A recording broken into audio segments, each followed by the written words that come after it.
당신도 느끼셨을 겁니다. 깨어남의 길에서 가장 낯설고도 피할 수 없는 순간은 나만 변하고 있고 주변은 그대로라는 사실을 깨닫는 때입니다. 마치 애벌레가 나비로 변해가는데 주변의 모든 애벌레들은 여전히 그 자리에 만족한 채 남아있는 것처럼요. 이 경험은 거의 모든 사람이 각성의 초입에서 마주하게 됩니다. 그리고 이것은 매우 고립되고 혼란스럽고 때로는 위험하게 느껴지기도 합니다.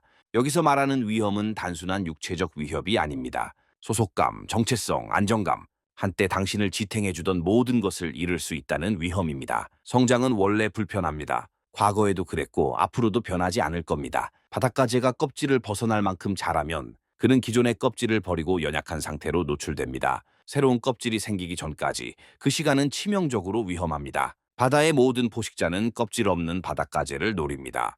하지만 껍질을 벗지 않으면 어떻게 될까요? 익숙한 안전함에 매달린다면 성장은 멈춥니다. 가능성은 그 안에서 끝나버립니다. 인간도 다르지 않습니다. 우리는 믿음을, 관계를, 세상을 이해하는 방식을 잘 알아서 넘어서게 됩니다. 그 순간 우리는 취약해집니다. 군중이 주던 보호, 다수와 같다는 안도감, 모두와 비슷하다는 안정감을 잃게 됩니다. 이 노출 상태, 바로 이것이 진짜 위험입니다. 그렇다면 주변 사람들보다 앞서 성장한다는 것은 무엇일까요? 그것은 우월해졌다는 뜻이 아닙니다. 그런 생각에 빠지는 순간 성장은 멈춥니다. 단지 자아의 형태만 바뀌었을 뿐이기 때문입니다. 진짜 의미는 이것입니다. 다른 사람들이 아직 보지 못한 것을 보기 시작했다는 것, 아직 던지지 않은 질문을 던지기 시작했다는 것, 모두가 당연하게 받아들인 현실의 틀에서 한 발짝 벗어났다는 것입니다. 어쩌면 당신은 이미 의문을 품기 시작했을지도 모릅니다. 부, 지위, 안정, 끝없이 쌓아야 하는 소유와 자극, 이 모든 것이 정말 행복으로 이어지는지 말입니다. 혹은 명상, 사색, 위기, 사이데릴릭스, 혹은 설명할 수 없는 어떤 순간을 통해 현실이 생각보다 훨씬 유동적이고 의식에 깊이 의존한다는 것을 경험했을지도 모릅니다.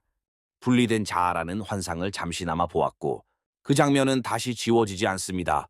그때부터 당신은 두 세계를 동시에 살아가게 됩니다. 하나는 일상과 역할, 경쟁과 계획으로 이루어진 세계. 모두가 진지하게 게임을 하고 있는 세계입니다. 그리고 또 하나는 항상 존재해왔지만 대부분은 알아차리지 못하는 깊은 차원의 세계입니다. 당신은 두 세계를 오가는 법을 배워야 합니다. 시장의 언어와 내면의 언어를 동시에 다루어야 합니다. 세상 속에 있으되 세상에 속하지 않는 법을 익혀야 합니다. 이 과정은 생각보다 훨씬 어렵습니다. 두 세계는 규칙도 가치도 의미를 해석하는 방식도 다르기 때문입니다. 가족과 친구, 동료들은 여전히 기존의 틀 안에서 살아갑니다. 커리어, 대출, 사회적 위치, 미래 계획, 한때는 당신에게도 중요했던 것들입니다. 하지만 이제는 어딘가 핵심을 비껴간 듯 느껴집니다. 무감각해졌기 때문이 아닙니다. 더 깊은 질문이 있다는 걸 보았기 때문입니다. 그렇다고 이 사실을 그대로 말할 수는 없습니다. 식탁에서 갑자기 자아는 환상이고 우리는 하나의 의식이라고 말할 수는 없으니까요. 사람들은 당신을 이상하게 볼 겁니다. 어떤 의미에서는 맞습니다. 당신은 사회적으로 조건화된 사고를 잃어버렸습니다. 하지만 그 자리를 채운 새로운 이해를 아직 완전히 언어로 옮기지는 못했습니다. 그래서 침묵하게 됩니다. 직접 말하지 못한 채 돌려 말하거나 이해해줄 누군가를 찾게 됩니다. 이 지점에서 고립이 시작됩니다. 오래 함께 해온 사람들이 점점 다른 현실에 사는 것처럼 느껴지기 시작합니다. 서로 다른 언어를 쓰고 다른 목표를 향해 가며 완전히 다른 시선으로 세상을 봅니다. 그들도 이 변화를 느낍니다. 당신이 더 이상 예전의 당신이 아니라는 것을, 같은 열정으로 같은 게임을 하지 않는다는 것을요. 이것은 그들을 불안하게 합니다.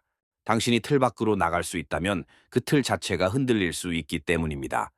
어떤 사람들은 당신을 다시 끌어당기려 합니다. 예전처럼 돌아오라고 말합니다. 그 말은 칭찬이 아닙니다. 이상해졌다고, 비현실적이라고, 무책임해졌다고 말할지도 모릅니다. 당신을 다시 익숙한 상자 안에 넣으려 할 겁니다. 또 어떤 사람들은 조용히 멀어집니다. 대화는 얕아지고 공통점은 줄어듭니다. 큰 사건 없이 관계는 서서히 말라갑니다. 때로는 적대감이 나타나기도 합니다. 특히 종교나 이념의 틀을 벗어났을 때 그렇습니다. 당신의 존재 자체가 위협이 되기 때문입니다. 이것이 진짜 위험입니다. 몸이 다치는 위험이 아니라 공동체와 소속감을 잃는 위험입니다. 그래서 많은 사람들은 침묵을 선택합니다. 겉으로는 맞춰 살고 속으로만 진실을 간직합니다. 이 방법에는 지혜도 있습니다. 불이 나지 않았다면 누군가를 억지로 깨울 필요는 없으니까요. 하지만 대가도 큽니다. 이중생활은 지칩니다. 말과 생각을 계속 검열하며 살아야 합니다. 자기 자신과 점점 멀어집니다. 통합과 온전함은 이루어질 수 없습니다. 그리고 진정성은 사라집니다. 보았던 진실을 부정한 채 살아간다면 그 깨달음은 의미를 잃습니다. 무엇보다 중요한 것은 이것입니다. 당신은 말하지 않아도 전하고 있습니다. 에너지와 태도, 반응 속에서 변화는 이미 드러납니다. 그래서 당신은 딜레마에 서게 됩니다. 되돌아갈 수는 없습니다. 하지만 앞으로 나아가는 데에는 외로움과 상실이 따릅니다. 이 시기를 사람들은 영혼의 어두운 밤이라고 불러왔습니다. 옛 삶이 끝나고 새 삶이 시작되기 전의 통과 구간입니다. 이때 당신은 혼자라고 느낄 수 있습니다. 모든 걸 잘못 선택한 건 아닐까 의심이 들 수도 있습니다. 하지만 이 외로움은 길을 잘못 들었다는 신호가 아닙니다. 오히려 제대로 가고 있다는 증거입니다. 모든 신화 속 영웅은 마을을 떠나 혼자가 됩니다. 그리고 보물을 가지고 돌아옵니다. 그 보물은 사회적 조건에서 벗어난 당신의 진짜 자신입니다. 하지만 그 보물은 타인의 승인에 매달린 채로는 얻을 수 없습니다. 오해받고 비판받고 홀로 서는 용기가 필요합니다. 이것이 오만함을 뜻하지는 않습니다. 사람들을 밀어내라는 말도 아닙니다. 그저 각자의 위치를 존중하고 다른 길 위에 있음을 인정하는 것입니다. 그리고 믿어도 됩니다. 같은 껍질을 벗어던진 사람들은 언젠가 만나게 됩니다. 새로운 공동체, 같은 언어를 쓰는 사람들, 같은 질문을 안고 있는 동행자들. 그래서 역사 속의 구도자들은 공동체를 만들어 왔습니다. 이해받고 지지받기 위해서입니다. 그 만남은 대부분 조용히 찾아옵니다. 우연한 대화, 제때 손에 들어온 책, 필요한 순간 나타난 스승처럼요. 중요한 것은 균형입니다. 두려움 때문에 과거에 매달리지도 말고 자만심으로 성급히 끊어내지도 마십시오. 지킬 수 있는 관계는 진실하게 지키되 자신을 배신하지는 마십시오. 그리고 때로는 당신의 변화가 주변을 깨우기도 합니다. 관계는 더 깊어질 수도 있습니다. 하지만 강요할 수는 없습니다. 당신이 할 수 있는 것은 자신으로 살아가는 것뿐입니다. 나머지는 자연스럽게 정리됩니다. 떠나는 이들은 감사와 함께 보내야 합니다. 주변을 앞질러 성장하는 길에는 대가가 따릅니다. 외로움도 상실도 따릅니다. 하지만 그 너머에는 자유와 진정성, 존재의 깊이가 기다리고 있습니다.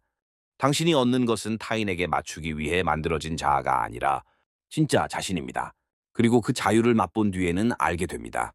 잃은 것은 환상이었음을.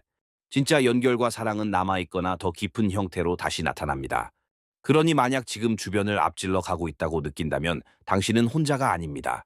이 외로움은 과정의 일부이며 잠시 머무는 구간입니다. 익숙한 모든 것을 잃을 수 있어도 진실을 따라 계속 나아가는 그 용기. 그것이 진짜 자기 길을 걷는 사람의 모습입니다. 애벌레의 형태를 벗어야 나비가 태어납니다. 다른 길은 없습니다. 그러나 그 이후의 삶은 훨씬 자유롭고 훨씬 생생합니다. 과정을 신뢰하십시오. 당신의 성장을 신뢰하십시오. 삶은 이미 당신을 가야 할 곳으로 이끌고 있습니다. 어둠과 불확실함 속을 지나고 있을지라도 말입니다. 오늘도 끝까지 함께 해주셔서 감사합니다.